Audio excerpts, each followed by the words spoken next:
Hello, welcome back to Mad Mark, and let's dive into the Pulwama attacks in Jammu and Kashmir. We have three options right away. We can listen to the biased India media and blame it on Pakistan and Jaish-e Mohammed, whatever.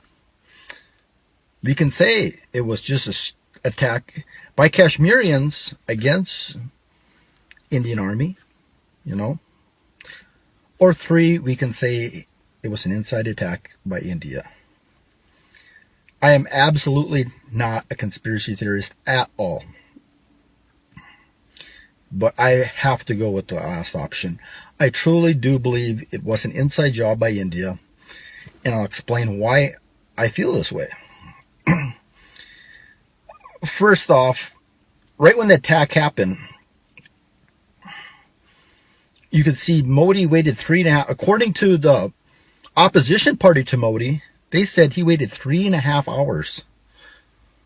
The first 3.5 hours after the attack, he was taking pictures. He was doing some kind of movie video type thing where he's just promoting himself. He didn't even talk about it.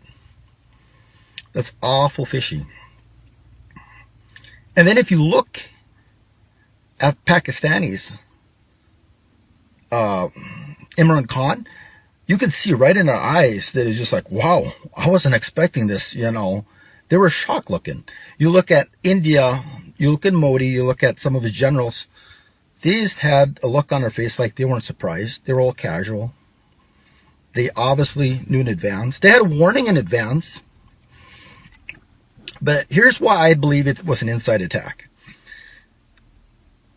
350 kilograms of explosives inside such a secure little area.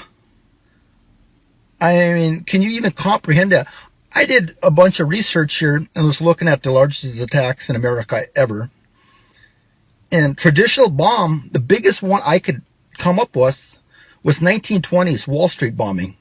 That was 45 kilograms worth of explosives. This was 350 kilograms.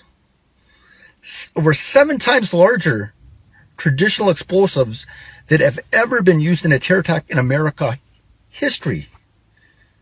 Let that sink in. How the hell did they get 350 kilograms of explosives in Jammu and Kashmir? How did they do it? How did they load it into that Scorpio vehicle? How did they line it up to explode with the electronics? And Pakistan did the right thing. They said, prove it's us.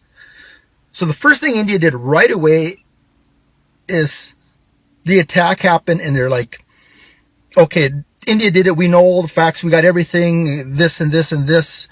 And they just thought everyone would just jump on their side and believe it. The only one that really did was France right away. And because Macron's a piece of shit and he's trying to kiss anyone's ass that he can to drum up support. So, and we can ignore them. I mean, I hope that country fails. I hate France, and I hate Macron. And I think Pakistan must remember the way France jumped sides on this. But let's get down to the details, why it was an inside attack. First off, I said 3.5 hours he waited. Nothing. What was he doing in that 3.5 hours?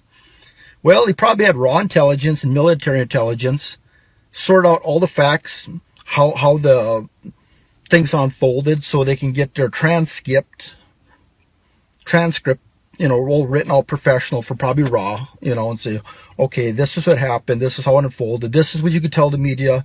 This is what you not tell the media.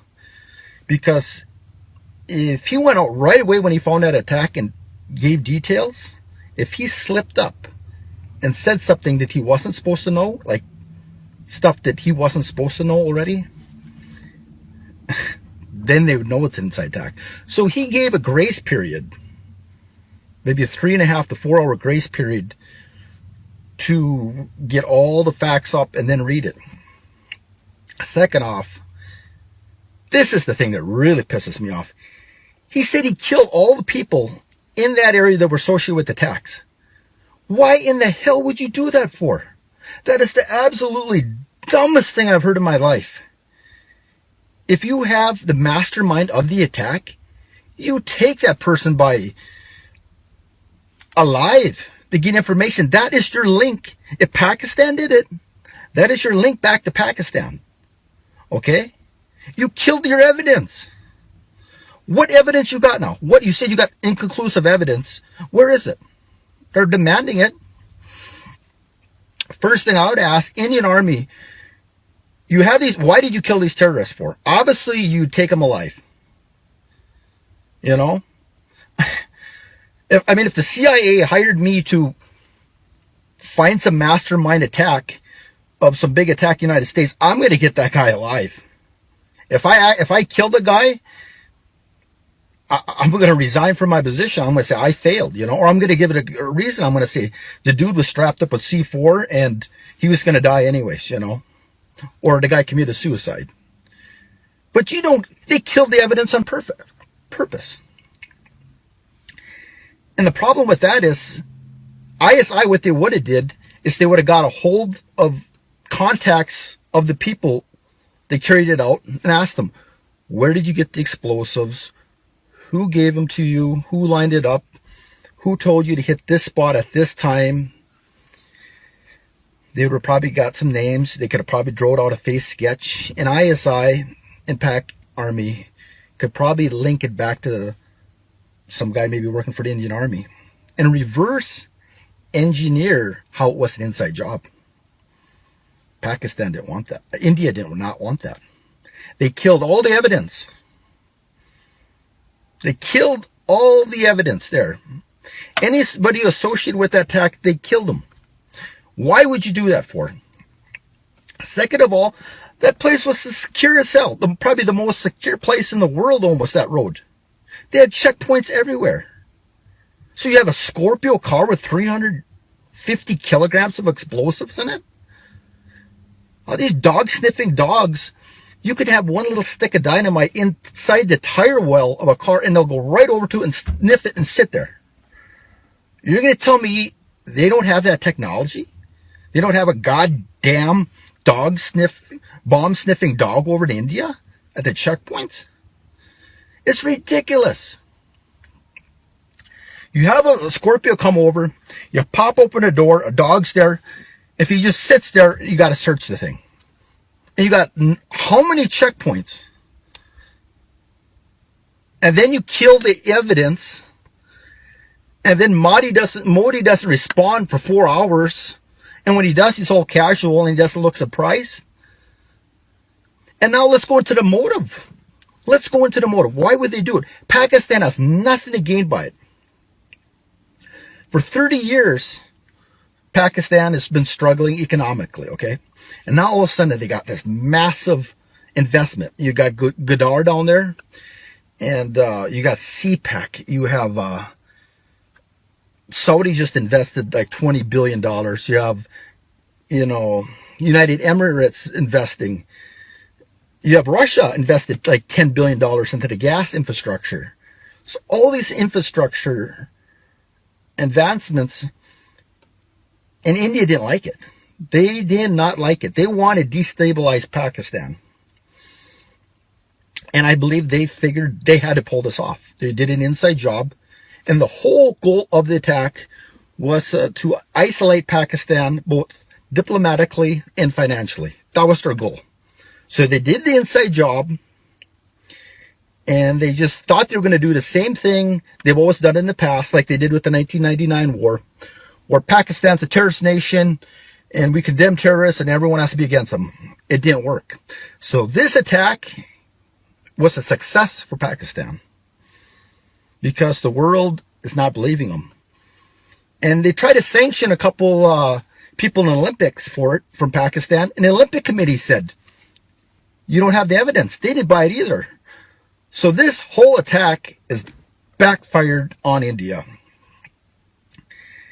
And I think the attack is going to backfire in a way that it's going to get Modi out of office. Because it seems like the opposition party, the Congress party over there, they hate it. And there's nothing more they want to know than it's an inside job. If they figure it's an inside job and Modi had something to do with it, and you have enough public opinion in India thinking that, he's done. He's absolutely done. So that's the big thing. I think you just got to drill. It is an inside job. You had probable costs up. They had everything to gain from it, India. Pakistan had nothing to gain from the attack. You look at the amount of explosives that were brought in there that weren't detected, that sat there for how long. India killed all the evidence or anyone associated with it to be questioned, which is absolutely ludicrous. You think the CIA, you think we do that when we find terrorists? No, we bring them to Guantanamo Bay and waterboard them. We get any intel out of them possible. I mean, in Pakistan, if we wanted to get someone that had a lot of info, you'd send your SSG, your special forces in there, and you give them incentive. Hey, we'll give you like 50,000 US dollars per person if you get this guy alive. They'll find a way to get the guy alive. So it's an inside job. And if anyone wants to debate me from India, whatever, I will debate you. I say it's an inside job. Prove me wrong. And we have a saying in America, you're innocent until proven guilty. Well, how about you, India? Pakistan said, we're innocent until proven guilty. And you're trying to be a dictator on this? This is ludicrous. And all I can say, the great thing about it is the world does not believe India anymore. They know them as liars, and they know what they're up to, and their games are done. And furthermore, that game you tried to play with Saudi, after they invested $100 billion in you, trying to cause problems and stick them in a hard position between the two countries, that's pretty disrespectful to Saudi. And furthermore, I don't think the United States is really happy about it either, because Pakistan could be a potential good ally in a war on terror in the future with Iran. So you better watch your ass, India, because you start getting Saudi mad at you, you start getting United States mad at you, and you will be cut off, and you'll be the ones isolated. So don't push your luck and don't fuck with the wrong people.